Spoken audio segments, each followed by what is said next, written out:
안녕하세요. 기도학교에 오신 여러분을 진심으로 환영합니다.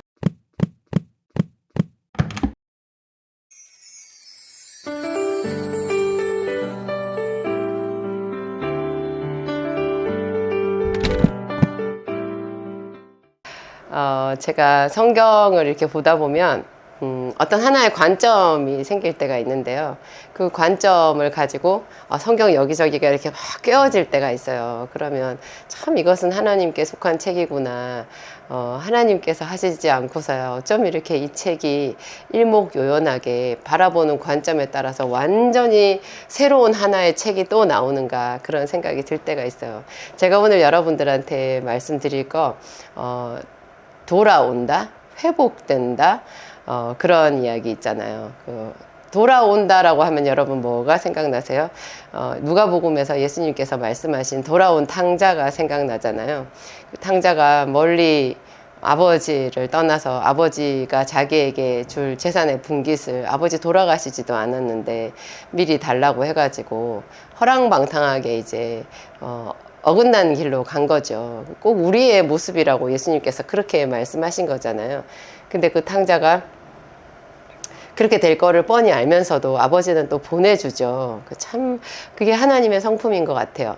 그래서 이 탕자가 거기서 자기 허랑방탕하게 살다가 이제 가져간 재산 다 까먹고 그 땅에 흉년이 들어가지고 이제 갈 데가 없어서 돼지 치는 일을 하잖아요. 그런데 거기서도 자기가 세상에 먹는 것조차 배불리 못 먹고 돼지가 먹는 쥐염 열매로라도 배를 채우려고 하는데 그것조차 주는 자가 없을 때쯤에 이르렀을 때 그가 이제 자기 아버지 집을 생각한 거죠. 그래서 내 아버지 집에는 양식이 풍족한 품꾼이 많거늘 나는 여기서 줄여 죽는구나. 그때 밑바닥까지 내려간 그 탕자의 오로지 하나의 그 생각은요, 양식이었어요.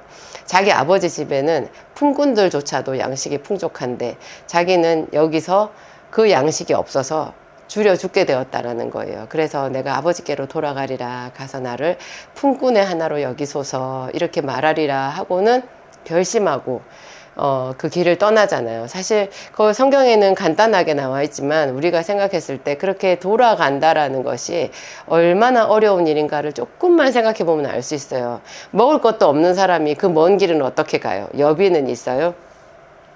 그러면 가면 아버지가 자기를 잘 받아줄 건가, 이제 그런 것도 고민이잖아요. 아버지 재산도 다 까먹었는데 또 집에는 형이 있는데 형이 얼마나 자기를 또 뭐라고 할 것인가, 막 주변 사람들은 나를 뭐라고 생각할 것인가.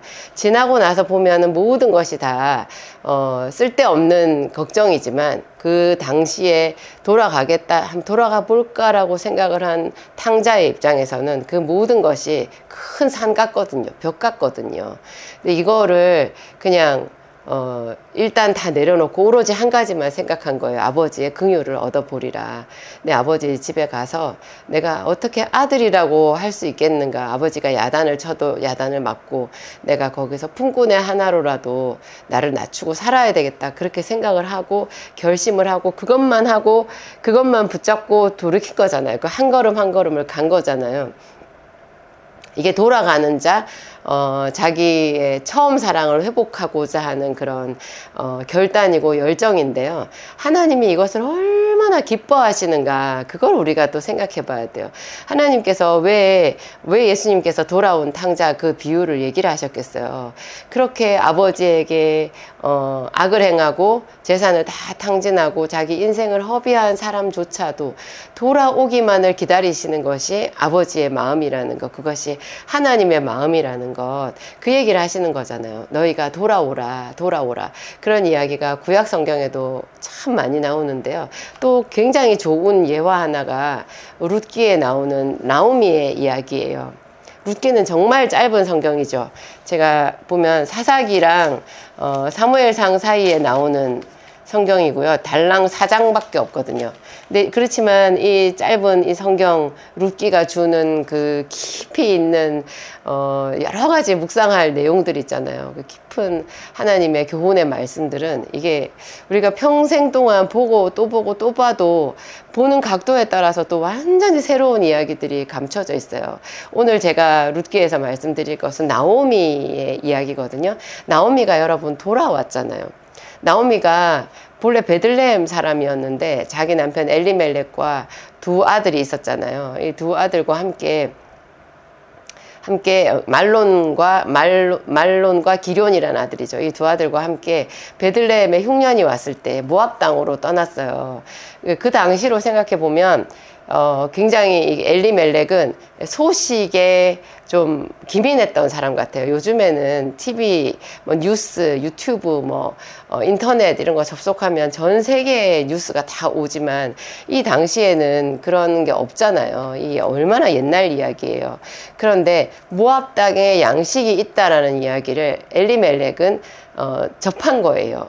그리고 그걸 접하고 자기는 아주 기동성 있게 결단을 내린 거죠. 우리가 양식 있는 곳으로 가자. 근데 이런 때로는 이런 기동성 있는 이런 결단이 오히려 사망의 길일 수가 있거든요. 성경 잠언서에도 보면 어떤 길은 사람의 보기에 바르나 필경은 사망의 길이니라. 우리가 볼 때 그것만 하면은 그냥 이건 대박일 것 같고 그냥 바로 성공할 것 같고 너무너무 좋아 보이는데 그 막상 손대가지고 그게 완전히 나락으로 떨어지는 그런 일들이 왕왕 있잖아요. 이게 이제 성경을 보다 보면은 아브라함 때도 그렇고 이삭 때도 그렇고 야곱 때도 그렇고 계속 이 가나안 땅에는 정기적으로 기근이 왔거든요. 이 기근의 때에 여기를 벗어난다라고 하는 것은 나락의 길인 것 같아요. 근데 엘리멜렉은 그런 조상들의 교훈을 알지 못하고 자기 아내 나오미와 두 아들을 데리고 모압 땅으로 갔거든요. 모압은 고원지대예요. 거기는 굉장히 푸른 그 들 초장에 있는 곳이고요. 과일이 잘 되는 곳이 래요. 굉장히 거기는 모압 땅은 그러니까 가축을 많이 잘 기를 수 있고 또 과일 같은 것이 많은 그런 비옥한 땅이었는데요. 거기 가서 모든 게 다 좋았는데 하나님의 은혜의 그 장막을 떠난 이 엘리멜렉의 가족들에게는 비운이 찾아왔죠. 이유는 안 나오지만 하여튼 성경에는 룻기 1장 1절부터 3절까지 그 세 개 절이잖아요. 1절, 2절, 3절 요 안에 이 기막힌 엘리멜렉 가문의 비극이 나와 있어요. 하나님의 그 은혜를 자기들은 벗어난다고 생각하지 않았을 텐데 벗어난 거였잖아요. 그게 베들레헴 떡집의 그 어떤 기근을 피해 가지고 이 세상 땅으로 뭔가 도피를 간 거잖아요. 잠깐 있다가 돌아올 거라고 생각했을 텐데 그게 그곳에 가서 엘리멜렉도 죽었고 두 아들도 죽었고 나오미하고 두 며느리만 남은 거예요. 어떻게 아들들은 장가는 갔어요. 그래서 나오미가 두 며느리와 함께 세상에 우리 전통적인 옛날 말 조금 그 어른들이 쓰는 심한 말로 하면 쌍과부? 이게 과부가 3명이니까 뭐예요? 이거 트리플 과부예요. 하여튼 그렇게 된 거예요. 너무나 좀 슬프고 기막힌 이야기가 1절, 2절, 3절 이 속에 함축되어서 들어있어요. 근데 정말 룻기서에서 얘기하고 싶은 거는 이 비극이 아니라 그 비극의 시점에서 나오미가 마음을 정하고 뜻을 정해서 베들레헴으로 돌아오는 이야기거든요.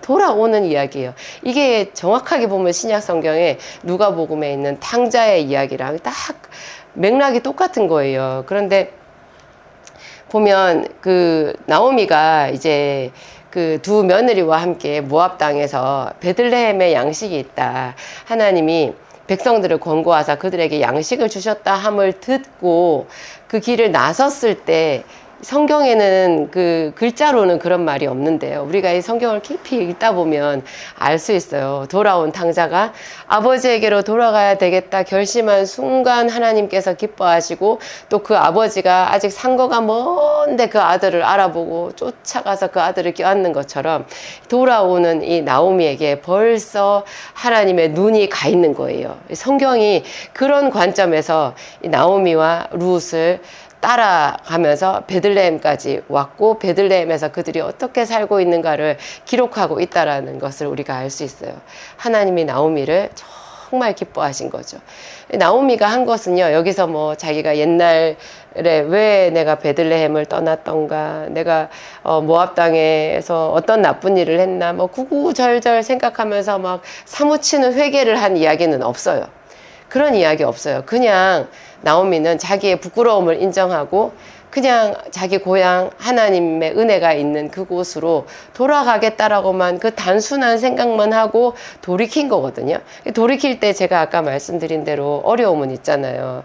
내가 그 험악한 길을 어떻게 갈 것인가.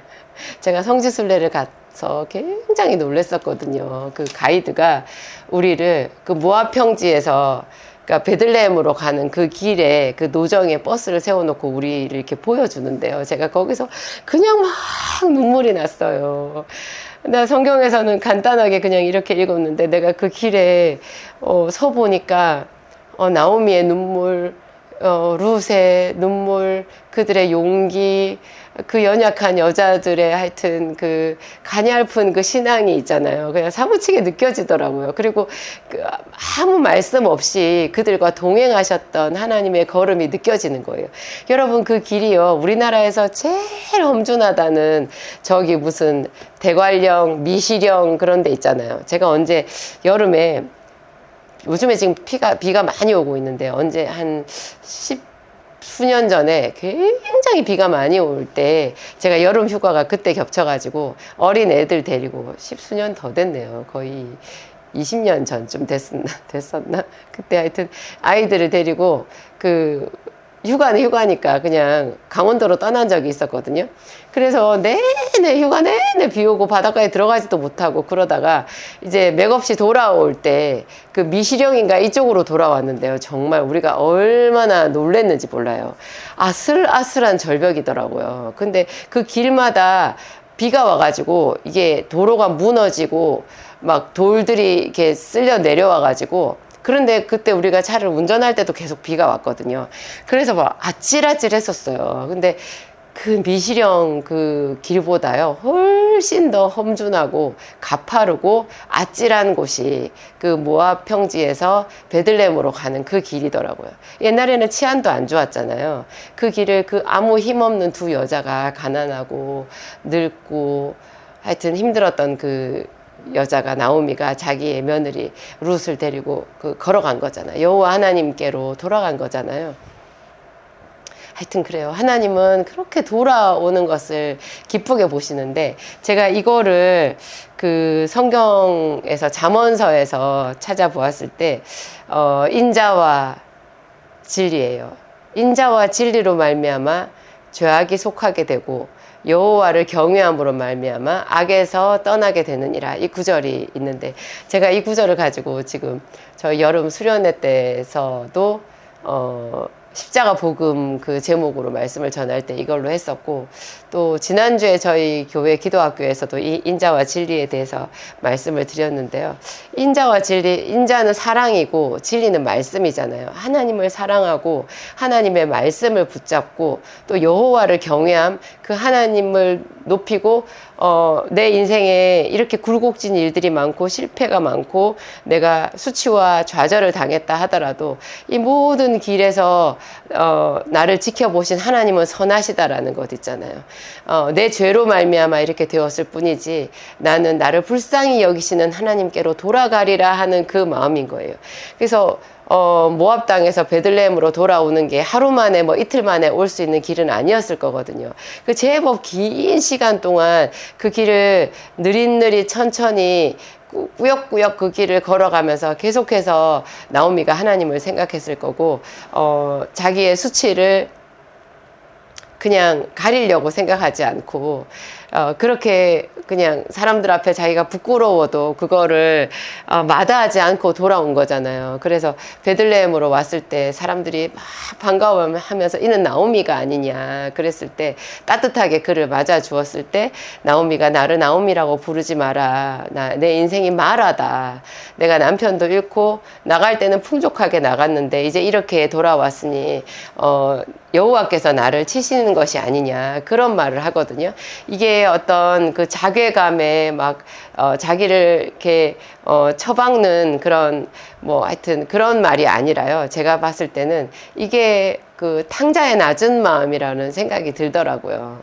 정말 하나님은 크시고 자기는 그 완전하신 하나님 앞에 죄인이라는 것을 그냥 사람들 앞에서 숨기지 않고 그냥 겸손하게 말을 하고 인정하고 있는 거죠. 이렇게 사람들에게도 은혜를 구하고 하나님께도 은혜를 구하는 그런 낮은 마음인 거예요. 근데 이 나오미가 또 그렇다고 해서 이 베들레헴으로 돌아와 가지고요 그냥 우울증에 빠져서 방구석에 처박혀 있고 이런 사람은 또 전혀 아닌 게 굉장히 은혜라는 거예요. 룻도 그 모압 여자잖아요. 그럼 우리나라로 요즘으로 치면은 외국인 신부, 한국으로 시집 온, 그것도 가난한 집에 시집 온 외국인 신부 정도로 생각할 수 있을 것 같은데요. 이 나오미가 돌아오자마자 당장 자기들은 양식이 없으니까 그때가 보리 추수할 때라면서요. 보리 이삭을 주우러 나가겠다는 거예요. 이삭을 줍는 사람이 어디를 간들 환영을 받겠어요.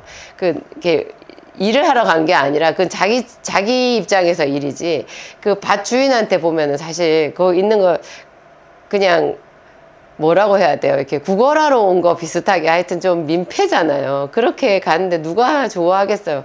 게다가 이 룻은 이방 여자잖아요. 그런데도 이 룻이 굉장히 용기를 내고 시어머니한테 내가 혹시 누구에게 은혜를 입으면 그를 따라가서 어떤 사람이 나를 용납해 준다면 그를 따라가서 이삭을 주겠나이다 이렇게 말을 하니까 나오미가 그냥 흔쾌하게 말해요. 따라갈지어다. 이게 간단한 대화 같지만 이 둘 다가 사실 쉽지 않거든요. 너무 눌려가지고 아무 일도 할 수가 없는 것이 일반 인지상정이고요. 또 그나마 딸이 며느리가 뭘 하겠다고 했을 때 얘 그거 해가지고 뭐 하겠냐. 아이고 내 신세야 정말 내가 어쩌다가 이렇게 되어서 이렇게 말을 하는 것이 훨씬 더 우리 주변에서 아마 익숙한 그렇죠 자연스러운 광경일 거예요. 그런데 하여튼 사람들의 어떤 그런 시선이나 그런 것에도 불구하고 혹시나 어떤 사람이 나를 긍휼히 여긴다면 하나님께서 나를 생각해 주신다면 하고 나가겠다고 말한 룻도 대단하고요. 그 룻을 축복하면서 따라갈지어다 이렇게 긍정적으로 말해줄 수 있는 나오미도 참 대단한 거예요. 그리고 이 나오미가 나중에 이제 룻한테 얘기를 듣잖아요. 보아스라는 사람한테 그 밭에 들어가서 이렇게 자기가 은총을 입었다. 보아스가 자기를 이렇게 축복해주고 자기 소년들한테 또 말해서 자기한테 이삭을 더 많이 이제 가져올 수 있게 해주고 또 볶음곡식도 주고 또 다른 밭에 가지 말고 자기 밭에 오라고 하고 나중에는 또 그쵸. 또 곡식을 따로 또 더 주고 했잖아요. 그런 이야기를 나오미에게 했을 때 나오미가 그것에 굉장히 감사해요.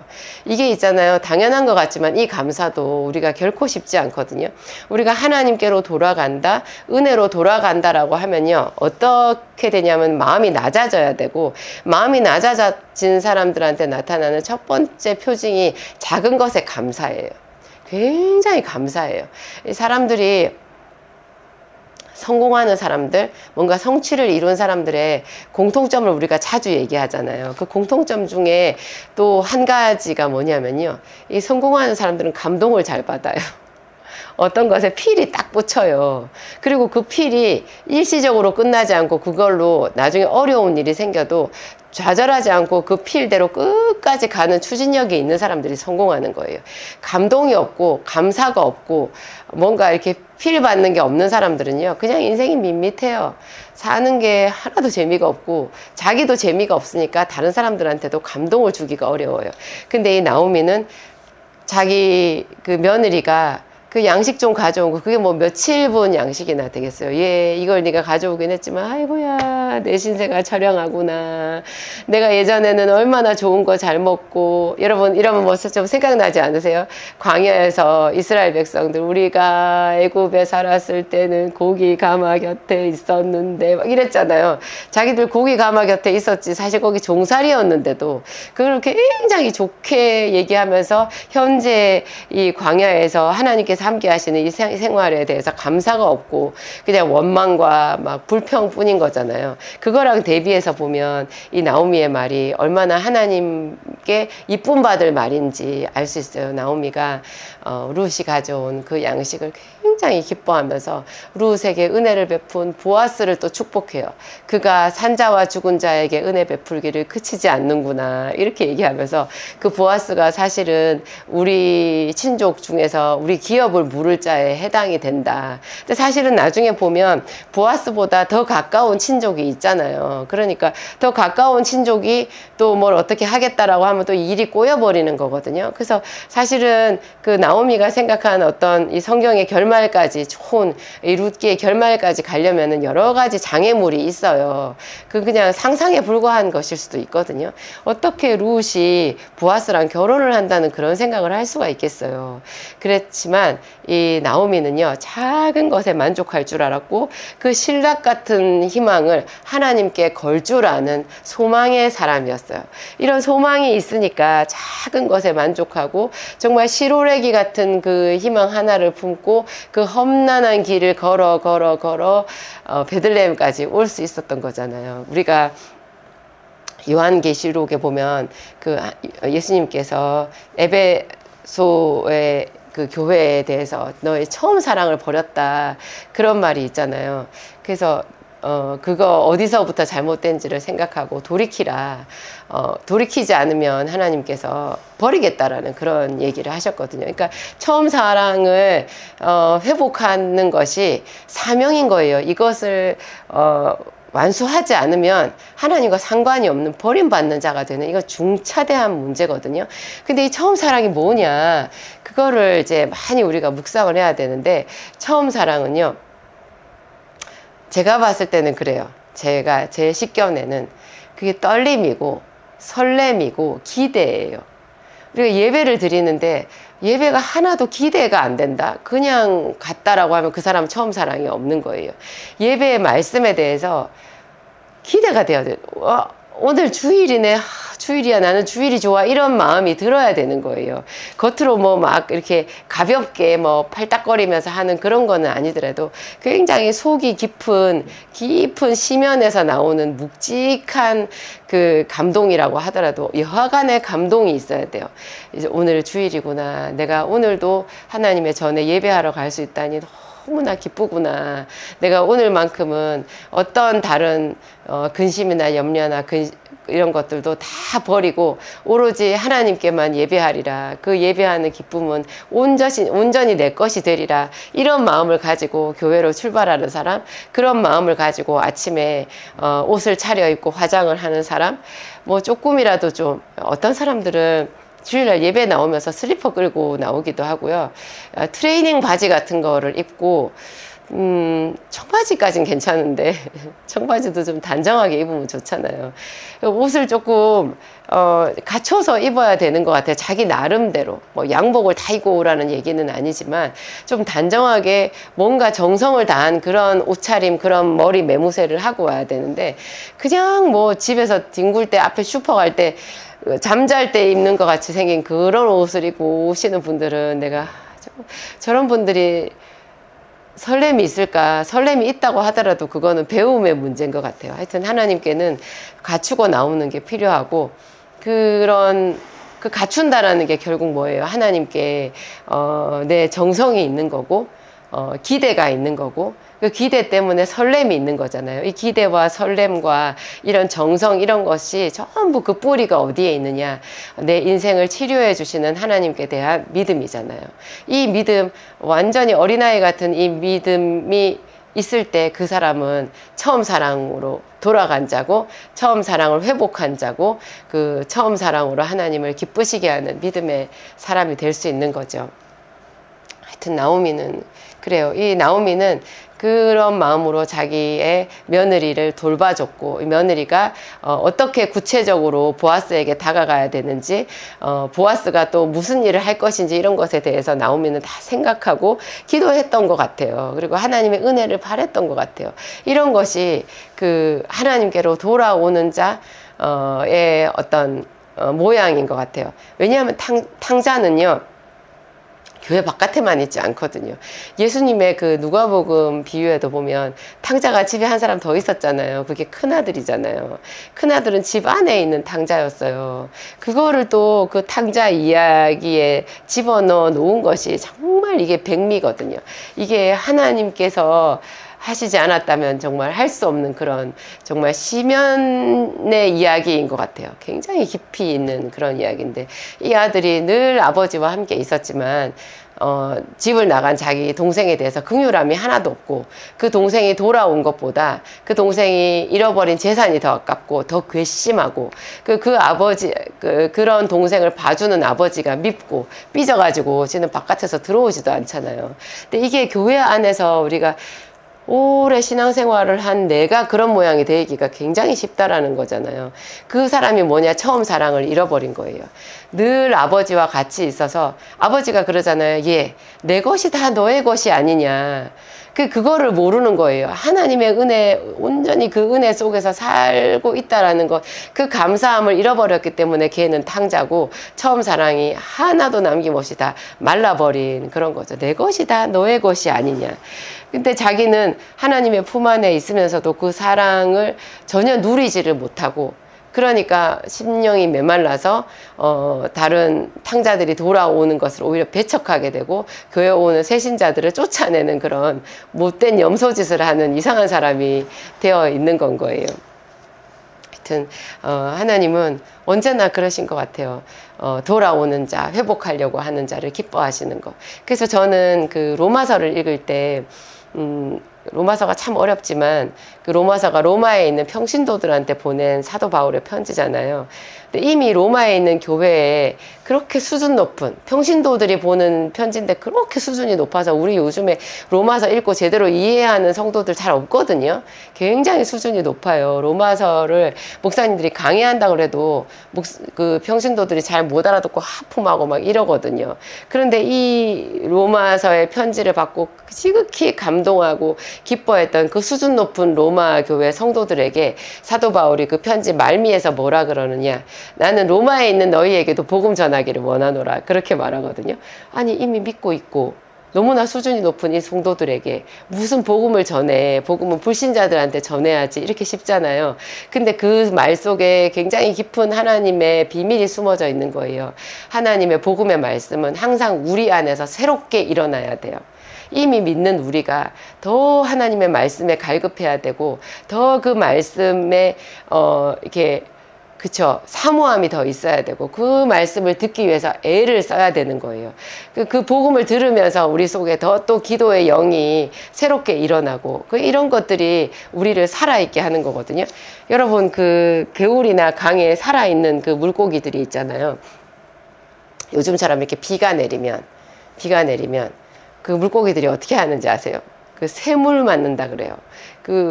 비가 내리면 그 비가 단지 하늘에서 내리는 물이 아니래네요. 그게 온 대지를 살아있게 하는 거예요. 그래서 집안에 있는 화초들도 가끔 비를 맞춰주라고 하잖아요. 주인이 이렇게 물뿌리개로 뿌려주는 물이랑 하늘에서 내려오는 비는 좀 다르다고 해요. 그 물속에 있는 물고기들이 하늘에서 내리는 그 비의 샘물 맛을 아는 거예요. 그래서 비가 내리면 막 물고기들이 샘물을 맞아서 상류로 쫙 거슬러 올라가고 막 그 물 속에서 물고기들이 춤을 추거든요. 그 살아있는 물고기잖아요. 우리가 그 하나님의 새 말씀, 이 하나님의 말씀은 언제나 새 말씀이에요. 이게 20년 읽어도 또 새로운 말씀이거든요. 이 말씀이 성령의 기름 부으심으로 우리에게 임할 때 우리 영혼이 살아나서 샘물 맞는 물고기처럼 쫙 올라가는 거예요. 그 물 타고 올라가는 거예요. 이게 사도 바울이 말했던 로마에 있는 너희에게도 복음 전하기를 원하노라. 이게 또 다시 보면 나오미가 완전히 모압 땅에서 피폐하고 자기 영혼도 피폐하고 이랬던 것들 다 잃어버리고 죽게 되었을 때 탄식하고 좌절하고 눌러 앉지 않고 한 줄기 빛 소망을 가지고 그 험난한 그 계곡의 길을 걸어서 베들레헴으로 돌아오고, 그 베들레헴에서 룻과 같이 그렇게 하나님의 은혜를 바라는 삶을 살잖아요.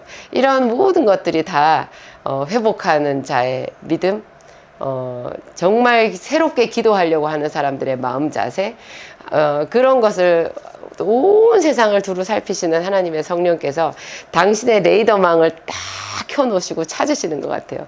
그래서 여호와는 온 세상을 두루 감찰하사, 여호와의 영은 온 세상을 두루 감찰하사 전심으로 자기에게 향하는 자들을 위하여 은혜를 베푸시나니, 그런 구절이 있잖아요. 그래서 그 하나님의 영이 나오미를 찾아냈고 룻을 찾아냈고 탕자를 찾아냈고, 오늘날 우리에게도 처음 사랑을 회복하고자 하는 마음, 다시 더 뜨겁게 기도하고자 하는 마음, 이쯤이면 됐지 뭐 이런 마음 아니고, 더 하나님의 말씀을 많이 알고 더 깊이 그분의 은혜를 새물 맞듯이 사모하는 그런 사람들에게 찾아오시는 건 것 같아요. 우리가 기도학교에서 배우는 기도도 언제나 그런 기도거든요. 여러분 좀 감동이 되시나요? 제가 오늘 여러분들한테 말씀을 전하면서 제 마음이 새로워지는 것 같아요. 기도하겠습니다. 하나님 감사합니다. 우리에게 날마다 새날을 주시는 하나님, 주는 영화로우십니다.